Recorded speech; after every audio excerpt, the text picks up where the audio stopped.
방과 후에는 도서관에 가. 한 어머니가 매일 아침 9살짜리 아들에게 들려준 단 한마디였습니다. 어머니는 일을 나가야 했고 어머니가 돌아오시기 전까지 아들이 갈 수 있는 곳은 단 한 곳뿐이었어요. 동네 거리는 너무 위험했으니까요. 그래서 9살 소녀는 매일 학교가 끝나면 곧장 동네 공공도서관으로 갔습니다. 도서관에는 당연히 친구가 없었죠. 아직 영어도 서툴렀습니다. 인도에서 각 건너온 책 한 권 사줄 형편이 안 되던 이민자 가정의 아들이었으니까요. 그 아이는 도서관 불이 깜빡깜빡 곧 문을 닫는다는 신호를 보낼 때까지 그 자리에 앉아 있었습니다. 매일 1년이 아니라 어린 시절 내내, 그리고 40년 뒤 그 9살짜리 소녀는 우버, 트위터, 노션이 세상에 알려지기 전 그 회사들의 가장 먼저 투자한 초기 투자자가 되어 있었습니다. 100개가 넘는 회사의 초기 투자자. 도대체 그 소년에게 무슨 일이 있었던 걸까요?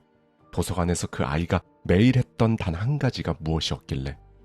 그리고 그 한 가지는 왜 어떤 사람은 평생 어떤 자리에 묶여있고 왜 어떤 사람은 잠든 사이에도 통장 잔고가 늘어나는지에 대한 명확한 답이 될 겁니다. 여러분은 성공합니다. 여러분이 그걸 원했기 때문이죠. 안녕하세요. 하와이 대저택입니다. 네, 여러분. 혹시 이런 생각 해보신 적 있나요? 왜 나는 매일 이렇게 출근하고 매일 이렇게 열심히 일하는데 통장 잔고는 매일 비슷하지? 이 한 줄을 머릿속에서 해본 적 단 한 번이라도 있으셨다면요. 오늘 영상은 정확히 여러분께 드리는 답입니다. 오늘 함께 들여다볼 사람은요. 실리콘밸리에서 조용하지만 가장 깊은 영향력을 가진 투자자입니다. 이 사람 말 한마디를 빌 게이츠가 인용하고 일론 머스크가 인용하고 트위터에 50만 명이 한 줄 한 줄 옮겨 적습니다. 그런데 정작 이 사람이 시작한 자리는 도서관 책상 한 칸이었단 말이죠. 오늘 우리는 그 책상 한 칸이 어떻게 수백억 달러 단위의 자산이 됐는지 살펴보겠습니다. 그리고 그 사이에 저자가 자기 인생에서 단 한 번, 무려 수년간의 모든 시간들을 한순간에 잃었던 한 사건이 있었습니다. 잠자는 동안 통장에 들어온 돈은 얼마인가? 여러분 잠깐 한 가지만 떠올려 보시겠어요? 지난 한 달 동안 여러분이 잠자고 있는 사이 여러분 통장에 들어온 돈은 얼마였습니까? 혹은 여러분이 한동안 길게 휴가를 떠나서 일을 전혀 하지 않아도 여러분 통장에 돈이 변함없이 들어오나요? 여기서 아니요, 전혀 없습니다 라는 답을 하신 분들, 내가 일을 멈추는 그 순간 돈도 같이 멈추는 분들, 오늘 영상은 정확히 여러분을 위한 영상입니다. 이 두 가지 상태는 완전히 다른 종류의 인생이거든요. 내가 멈추면 돈이 멈추는 인생, 내가 멈춰도 돈은 멈추지 않는 인생. 이건 노력의 차이가 아니에요. 그리고 게으름의 차이도 아닙니다. 이건 한 가지 단어를 알고 사느냐 모르고 사느냐의 차이죠. 그리고 그 단어가 오늘 영상의 키워드입니다. 자산. 여러분의 시간을 대신해서 돈을 벌어주는 단 하나의 도구. 우리가 정말 수도 없이 들어봐서 지겨운 단어예요. 그렇죠? 그런데 오늘은요. 이 자산이라는 단어가 여러분이 살면서 가장 정확하게 여러분 마음에, 머리에 확 와닿도록 만들어 드리겠습니다. 시간을 파는 사람과 자산을 만드는 사람. 한 가족, 두 운명. 이 이야기는 1983년 미국 뉴욕 퀸즈의 어느 작은 아파트에서 시작됩니다. 인도에서 막 건너온 한 어머니가 두 아들을 데리고 그 아파트로 이사했어요. 어머니의 손에는 트렁크 하나, 아들은 둘. 큰 아들은 카말, 9살이었던 작은 아들의 이름은 나발이었습니다. 나발 라비칸트. 나발 라비칸트의 부와 행복의 원칙, 성공한 실리콘밸리의 철학자라는 책의 저자이기도 하죠. 여러분이 한 번도 들어본 적 없으실 수도 있지만요. 오늘 영상이 끝날 때쯤에는 잊지 못할 이름이 될 겁니다. 이 가족에게 미국에 도착한 순간 벌어진 일이 있었어요. 부모님이 이혼하셨습니다. 아버지는 떠났고 인도에서 약사 자격증을 가지고 있었지만 미국에서는 그 자격이 인정되지 않았어요. 이혼 후에 자식들에게 보내줄 양육비 같은 건 없었습니다. 완전히 어머니 혼자였어요. 영어도 서툰 그 어머니가 두 아들을 낯선 땅에서 키워야 했습니다. 어머니가 어떻게 사셨을까요? 낮에는 청소 일을 했습니다. 다른 사람의 사무실, 다른 사람의 집, 다른 사람의 욕실, 손이 갈라지도록 닦으셨어요. 그리고 밤에는 야간 학교에 다녔고요. 언젠가 더 나은 일자리를 얻어보겠다고 잠을 줄여서 아들들을 재운 뒤에 다시 책상에 앉으셨습니다. 여러분, 이게 무엇이었을까요? 당연히 사랑일 겁니다. 그런데 이걸 자본주의라는 필터로 들여다보면요, 시간을 파는 인생이라고 정의됩니다. 어머니는 매 시간, 본인의 시간을 시간 단위로 팔아서 돈을 받았거든요. 청소 1시간 얼마, 청소 2시간 얼마. 본인이 그 자리에 가지 않으면, 본인이 그 청소를 하지 않으면 그날 돈은 0원이었습니다. 본인이 멈추면 돈이 멈췄습니다. 이건 누구의 잘못도 아니에요. 사실 전 세계 대다수의 사람들이 평생을 이렇게 살아갑니다. 저도 그랬고, 저의 부모님도, 여러분의 부모님도 그러셨고요. 어쩌면 지금 이 영상을 보시는 여러분도 그러실지 모릅니다. 그런데 이 9살짜리 아들이 매일 도서관 책상 한 칸에서 무엇을 했을까요? 9살 이민자 소년이 매일 도서관에서 했던 한 가지 생각. 도서관에서 그 아이가 한 일은 단 한 가지였습니다. 읽었습니다. 학교 숙제도 거기서 했고, 친구도 책에서 만났고, 학교에서 못 배운 것도 다 거기서 배웠어요. 뉴욕 퀸즈의 한 공공도서관에는 인도에서 각 건너온 그 영어 서툰 소년이 매일 점령하던 자리가 하나 있었습니다. 그 아이는 책을 읽으면서 한 가지를 깨닫고 있었습니다. 도서관의 책 한 권은 누군가 한 번 쓰면 그 다음부터는 다른 모든 사람이 영원히 읽을 수 있다는 것을.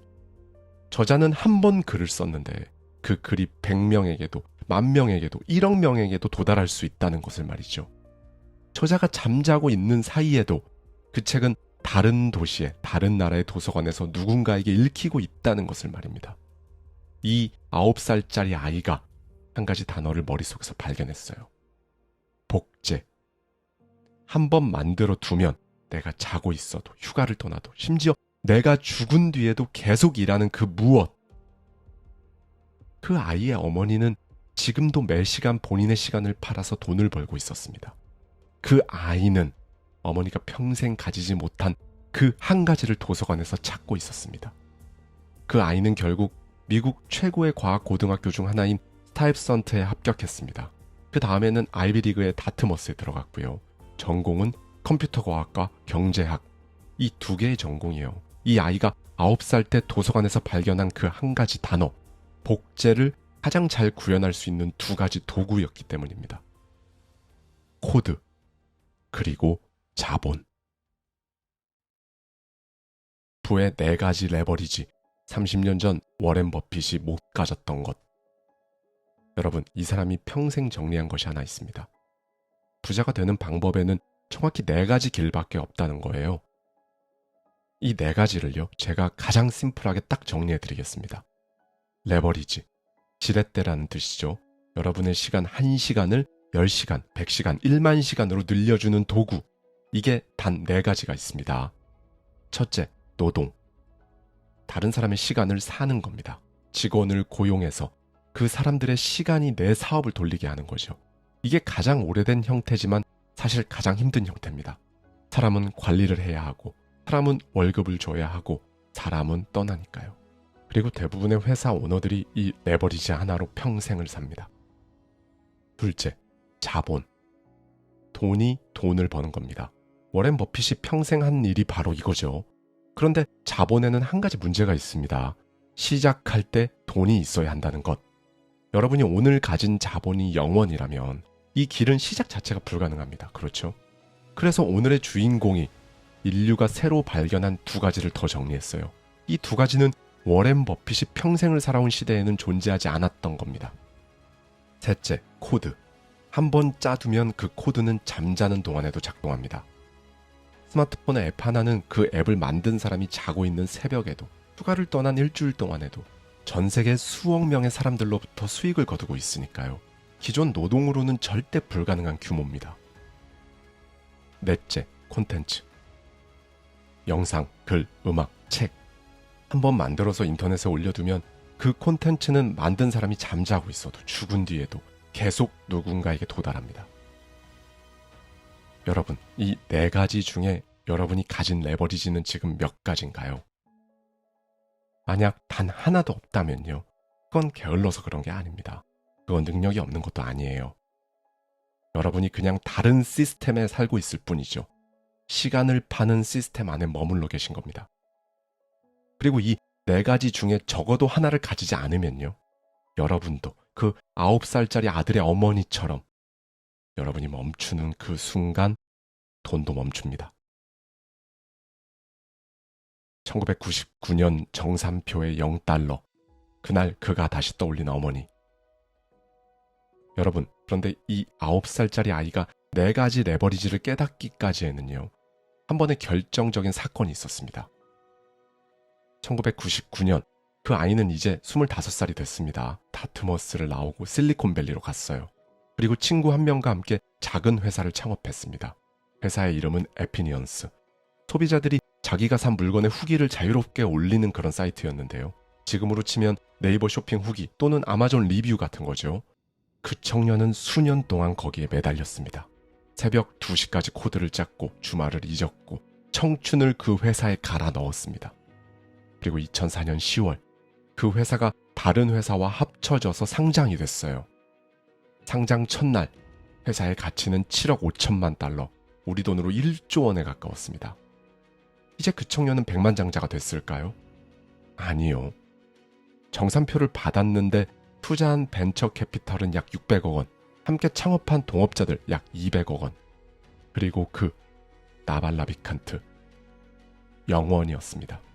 수년간의 모든 새벽이, 모든 시간이 영원이었습니다. 여러분, 어떻게 이런 일이 일어날 수 있을까요? 회사의 주식에는 두 종류가 있습니다. 하나는 우리가 흔히 아는 보통주, 그냥 우리가 사고 파는 주식입니다. 다른 하나는 우선주, 벤처 캐피털, 그러니까 거액을 투자한 사람들이 받는 주식이죠. 이름 그대로 우선 받는 주식이에요.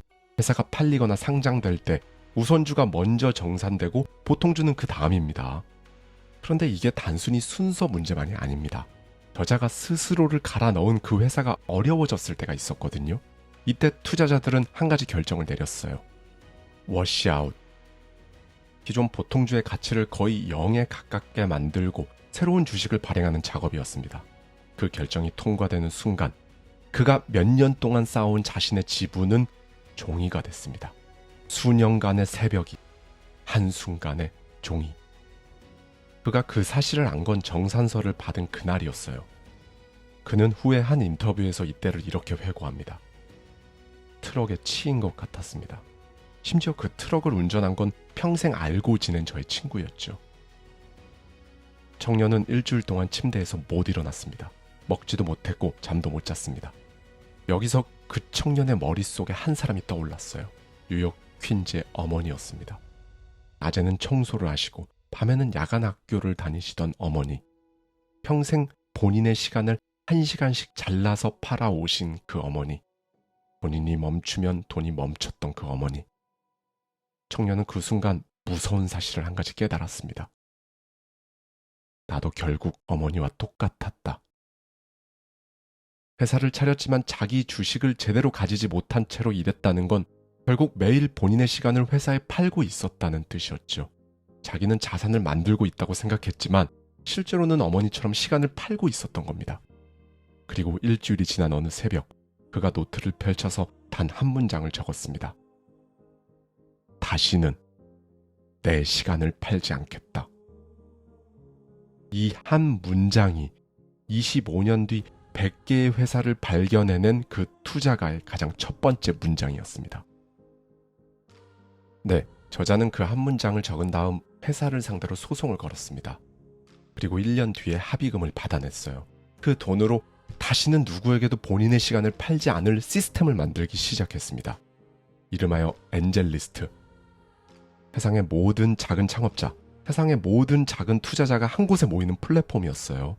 여기서 그는 4가지 레버리지를 동시에 작동시켰습니다.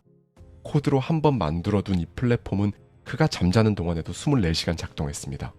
자본은 다른 투자자들의 돈이 알아서 그 안에서 굴렀고 콘텐츠로는 본인의 생각을 트위터와 팟캐스트에 매일 올렸습니다. 이 사람이 트위터에 올린 한 줄 한 줄, 그는 본인이 잠자는 동안에도 잘하는 자산이다. 본인의 시간을 빌려주고는 절대 부자가 될 수 없다. 이 한 줄 한 줄을 50만 명이 옮겨 적었습니다. 네, 여러분. 이 사람이 100개가 넘는 회사의 초기 투자자가 될 수 있었던 이유는요. 천재여서가 아니었습니다. 운이 좋아서도 아니었어요. 그가 9살에 어머니의 한마디로 시작된 단 한 가지 원칙을 평생 지켰기 때문이었죠. 방과 후에는 도서관에 가. 그 어머니가 매일 아침 들려준 그 한마디는 자식이 위험한 거리에서 멀어지라는 사랑의 표현이었습니다. 그런데 이 아들은 그 한마디에서 평생을 살아갈 도구를 발견해낸 거죠. 그게 바로 복제되는 자산이었습니다. 도서관의 책 한 권처럼, 코드 한 줄처럼, 영상 한 편처럼 만든 사람이 잠자고 있어도 죽은 뒤에도 계속 일하는 그 무엇. 그리고 그 한 가지 원칙이 청소 일을 하시던 어머니와 100개 회사 투자가 된 아들 사이의 운명을 갈랐습니다. 가장 단순한 단어. 여러분이 오늘 가장 많이 들으셨던 단어를 다시 떠올려 보겠습니다. 자산. 본인의 시간을 대신해서 돈을 벌어다 주는 도구. 이 자산이 단 4가지의 형태로만 존재한다는 거예요. 노동, 자본, 코드, 콘텐츠. 여러분, 한 가지 여쭤보겠습니다. 여러분이 오늘부터 한 달 안에 이 4가지 중 단 하나라도 시작해 볼 수 있다면요. 여러분의 30일 뒤는 오늘과 같을까요? 다를까요? 그리고 그 30일을 다시 365일로 늘려본다면요. 여러분의 1년 뒤는 어떻게 보일까요? 네, 여러분. 오늘 영상에서 이제 제가 꼭 말씀드리고 싶었던 부분인데요. 지금 이 영상을 다 보신 다음에 딱 30초만 시간을 내보세요. 여러분의 휴대폰 메모장을 열고요. 거기에 딱 한 줄 적는 겁니다. 나의 자산 1개. 그 밑에 4개의 단어 중에 하나를 골라서 적으면 돼요. 노동, 자본, 코드, 콘텐츠.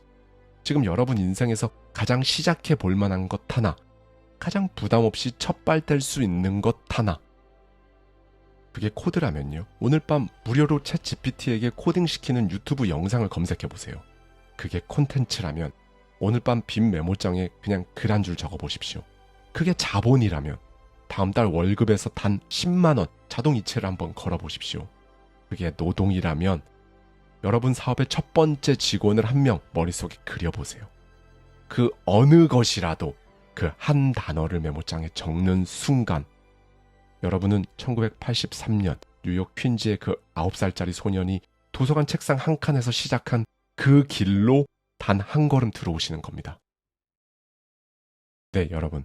9살짜리 인도 소년이 이제 50세가 되었을 때 자기 인생을 한 문장으로 정리하면서 한 말이 있습니다. 어머니는 어려움 속에서도 무조건적이고 흔들림 없는 사랑을 베푸셨습니다. 네, 어머니와 아들의 인생 한 줄을 마지막으로 한번 볼까요? 어머니의 한 줄, 방과 후에는 도서관에 가.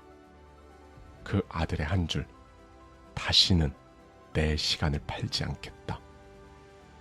이 두 줄의 차이가, 그 간극이 어머니와 아들의 인생을 완전히 다르게 만들어 준 겁니다.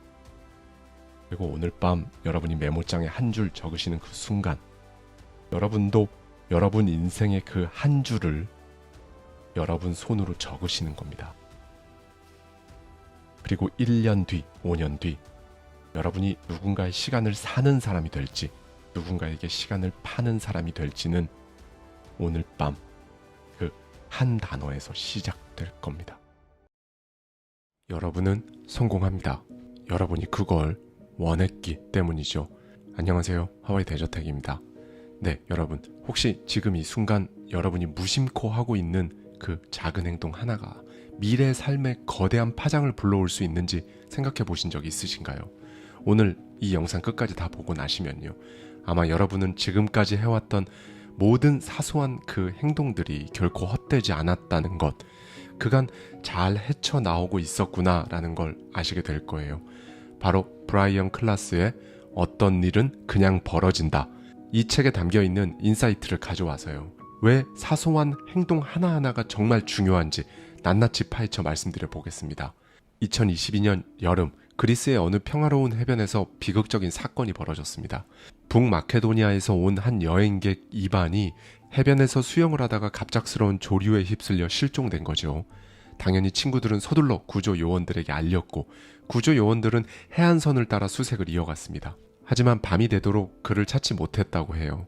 이반은 결국 바다에서 실종이 되었다고 신고가 되었고 대부분 사람들은 큰 바다에 떠내려갔기 때문에 이미 목숨을 잃었을 거라고 생각했다고 하죠. 여기까지만 보면 이미 이반은 목숨을 잃었을 것 같죠. 그러나 믿기 어려운 일이 벌어졌습니다. 실종 18시간 후 이반은 발견돼서 기적적으로 살아 돌아왔다고 합니다. 그 당시 현장에 있던 모든 사람들은 이건 불가능한 기적이라고 얘기했다고 하는데요. 구조 당시에 그가 붙잡고 있었던 것은 다름 아닌 작은 축구공이었어요. 이반의 증언에 따르면요, 파도에 휩쓸려 정말 익사하기 직전 멀리서 우연히 떠다니는 공 하나를 발견했고요. 그는 젖먹던 힘까지 짜내서 공까지 헤엄쳐가 밤새 18시간 동안 공에 매달려 있다가 구조가 되었던 거죠. 이 이야기가 그리스 전역에 보도가 되었고요. 얼마 지나지 않아 어떤 어머니가 뉴스를 보고 정말 깜짝 놀라게 됩니다. 바로 그 공이요, 열흘 전 자신과 두 아들이 해변에서 가지고 놀다가 실수로 바다로 차 흘려보냈던 공이었던 거죠. 그런데 그 공이 파도를 타고 130km를 바다 위로 떠다닌 끝에 정말 적절한 순간에 익사 직전이었던 이반의 생명을 구한 거죠. 네, 약간 소름 돋지 않으신가요? 만약 그때 실수로 인해 그 공이 바다로 가지 않았더라면 이반은 목숨을 잃었을 테니까 말이죠. 저자 역시 이 이야기를 통해 한 가지 중요한 통찰을 던집니다. 우리가 결코 만날 일 없는 사람들의 결코 중요하지 않은 선택이 우리의 운명을 확정지을 수 있다.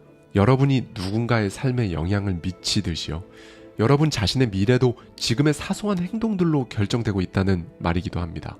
여러분이 지금 무심코 내딛는 그 한 걸음, 조금 귀찮지만 참고 한 번 더 도전하는 그 선택, 오늘도 포기하지 않고 뭔가를 해내는 그 꾸준함, 이 모든 것이 미래의 여러분을 구하는 축구공이 될 수 있다는 거예요. 이건 단지 감동적인 우연의 이야기를 말씀드리는 게 아닙니다. 우리 삶의 모든 흐름은요, 우리가 쌓아온 무의식들의 선택들에서 비롯되는 거거든요. 우리의 삶은 마치 마법의 실로 짜여 있는 것 같다. 풀어낼수록 끝도 없이 길어지는 실처럼 말이다. 현재의 모든 순간은 저 머나먼 과거까지 뻗어가는, 서로 연관되어 있지 않은 것처럼 보이는 가닥들로 이루어져 있다. 하지만 그 실 한 가닥을 잡아당길 때마다 현재의 우리의 삶에 정말 많은 영향을 끼치게 된다. 네, 이 구절처럼요, 지금 여러분이 하는 이 작은 행동 하나가 미래의 삶에 놀라운 지렛대가 되어줄 수 있습니다. 또 다른 인물의 얘기를 한번 들어보실까요? 약 60여 년 전 에드워드 로렌스라는 청년이 있었습니다. 어릴 적부터 날씨에 관심이 많았던 그는 기상학자가 되고 싶었어요. 그러던 중 제2차 세계대전이 터졌고요. 그는 미군 기상예보단에 지원하게 됩니다. 전쟁 당시 기상예보는 지금보다 훨씬 부정확했어요. 대부분은 추측에 의존하는 수준이었죠. 그런데 전쟁이 끝난 뒤 로렌스는 다시 본격적인 연구에 뛰어들었습니다. 그는 날씨 데이터를 바탕으로 시뮬레이션을 반복했어요. 같은 조건이면 같은 결과가 나와야 한다는 전제를 바탕으로 실험했거든요. 그런데 결과는 뜻밖이었습니다. 같은 조건임에도 매번 결과가 달랐던 거죠. 왜 이런 일이 생겼을까요? 정말 오랜 시간을 분석한 뒤에 무슨 일이 벌어졌던 건지 발견할 수 있었다고 하는데요. 알고 보니 문제는 아주 사소한 곳에 있었습니다. 그가 쓰는 컴퓨터가요, 수집한 데이터들의 소수점 이하 셋째 자리까지 반내림을 해서 인쇄를 한 거죠. 예를 들면요, 정확한 풍속이 시속 3.506127 마일이라면요, 인쇄를 했을 때는 3.506 마일까지만 나왔던 거예요. 이렇게 작은 반내림 오차처럼 의미 없어 보이는 변동만으로도 그렇게 커다란 변화가 있었던 겁니다. 이때 로렌스는 하나의 개념을 제시하게 됩니다. 바로 우리 모두 잘 아는 그 나비 효과. 브라질에서 나비가 날갯짓을 하면 텍사스에선 토네이도가 일어난다. 말도 안 되는 이야기처럼 들리지만 이건 과학적 사실입니다. 우주의 모든 시스템은 상호 연결되어 있고요. 아주 미세한 초기 조건의 차이가요, 결과에 엄청난 차이를 만들어낼 수 있다는 거죠.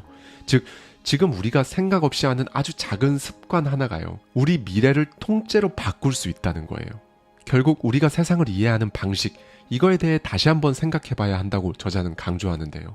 우주에서조차 작디 작은 변화가 어마어마한 차이를 만들어낸다. 기온을 100만 분의 1도로 높인다거나 기압을 1조 분의 1 올리는 것만으로도 2달 뒤 맑고 청량한 하늘에서 장대비가 내리거나 심지어 허리케인이 일어날 수가 있는 것이다.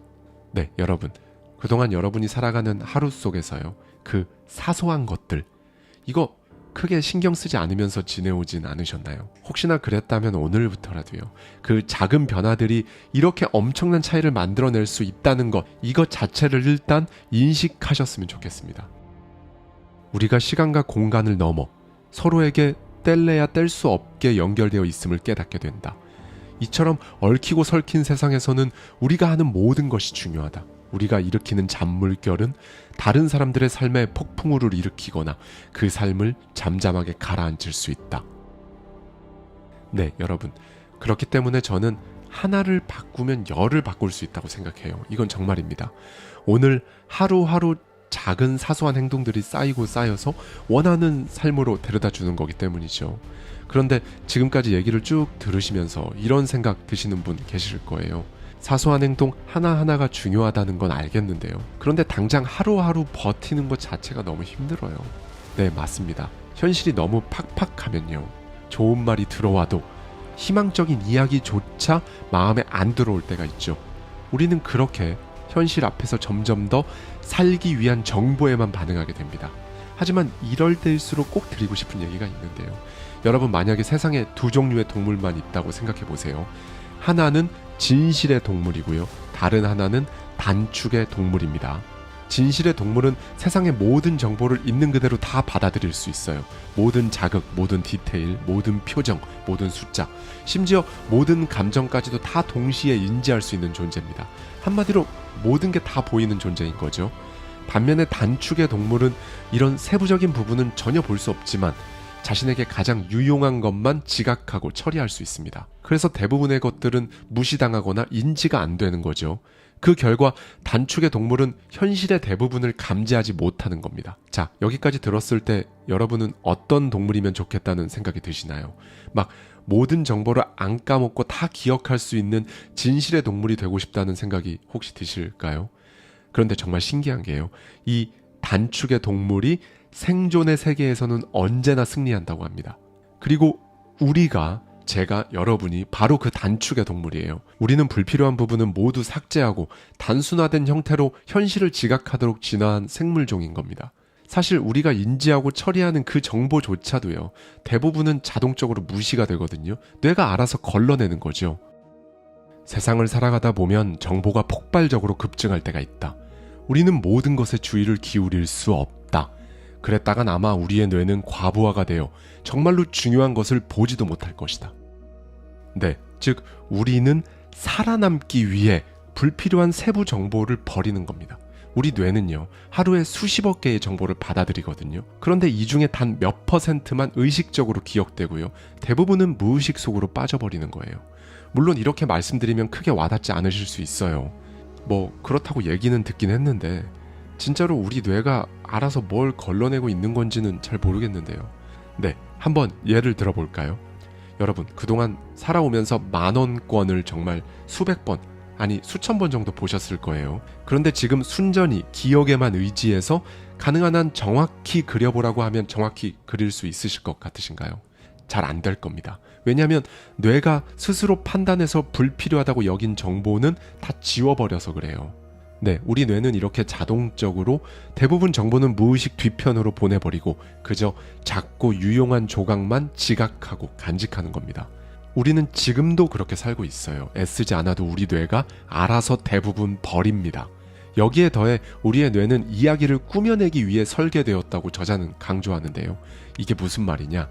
즉 우리는 단축의 동물이기 때문에요, 웬만한 정보들을 다 무시하잖아요. 우리 스스로 필요한 정보들만 취합해서 이용할 수도 있다는 겁니다. 자, 이제 여기서 중요한 질문이 나오는데요. 그러면 우리 뇌는 무엇을 기준으로 정보를 남기고 또 버릴까? 네, 바로 여러분이 반복해서 보는 것, 반복해서 생각하는 것입니다. 만약 여러분이 매일같이 현실이 너무 힘들다, 나는 안 될 것 같다 라고 느끼고 있다면요, 정말 무섭게도 여러분의 뇌는 딱 그 정보만 저장하고 그 현실만 여러분에게 강조하는 거예요. 종종 이렇게 말하는 사람들 있죠.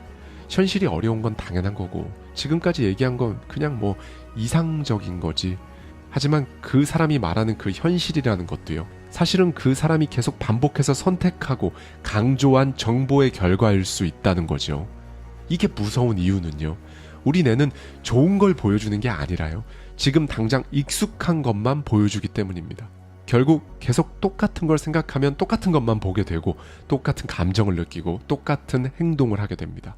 그런데요, 그 반복의 고리를 끊는 데 필요한 건 아주 미세한 돌 하나, 이걸 던지는 일일 겁니다. 여러분, 여기서 제가 질문 하나 드릴게요. 요즘 우체통 보신 적 있으신가요? 아마 대부분 이렇게 생각하실 것 같아요. 그게 지금도 있나요? 못 본 것 같은데요. 그런데요, 제가 지금 말씀드린 빨간 우체통, 나는 오늘 빨간 우체통을 본다. 이렇게 의식적으로 한번 생각해 보십시오.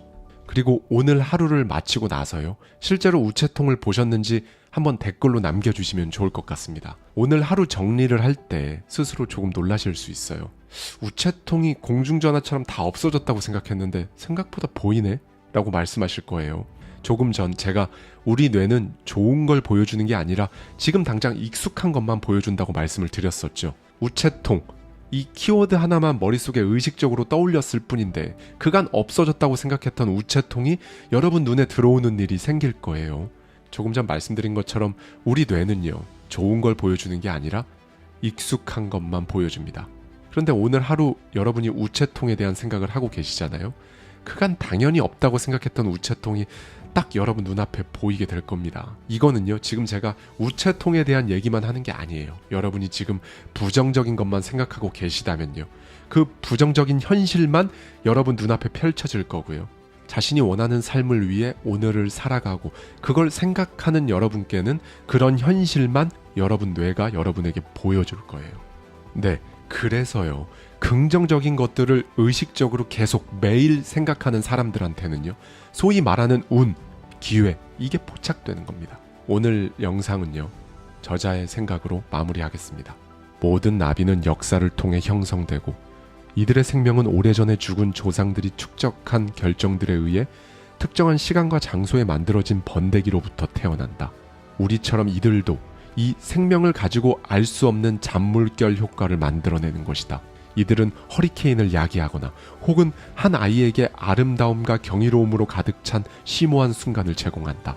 우리는 이 나비들과 같고, 나비들은 우리처럼 존재라고 부르는 혼돈되고 연결된 단일체의 일부다. 박물학자 존 뮤어는 이렇게 말했다. 우리는 서로에게 엮여 있으며 이는 엄청난 선물을 안겨준다. 즉, 우리가 하는 모든 것은 중요하다. 지금 하기로 결심한 것이 무엇이든 중요하다. 망설임은 이제 덮고 우리가 집이라 부르는 이 경이롭고 미칠 것만 같으며 무한히 복잡한 세계를 탐험하러 나가자.